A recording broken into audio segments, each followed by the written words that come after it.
Bon an, mal an, quand vient le froid, plus de 500 000 snowbirds partent se faire un nid douillet dans le sud des États-Unis. La principale route migratoire mène à la Floride, où les Canadiens dépensent annuellement près de 4,5 milliards de dollars, soit le cinquième de tout l'argent dépensé par nos concitoyens en sol américain. La Californie et l'Arizona sont les deux autres États ensoleillés les plus prisés. Comme pays, les États-Unis font partie d'une dizaine de destinations chouchous pour ces Canucks qui ne veulent pas porter de canucks et qui, entre les mois de décembre et mars, troquent leur manteau pour leur maillot.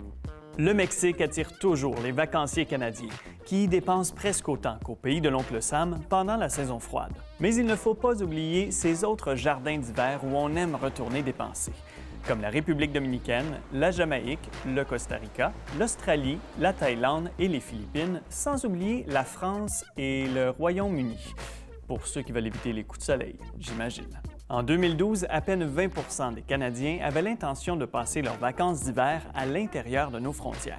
2 ans plus tard, ce taux a chuté comme le mercure, à moins de 14 tandis que le nombre de voyages aux États-Unis et à l'étranger continue de grimper. Les Ontariens semblent particulièrement frileux.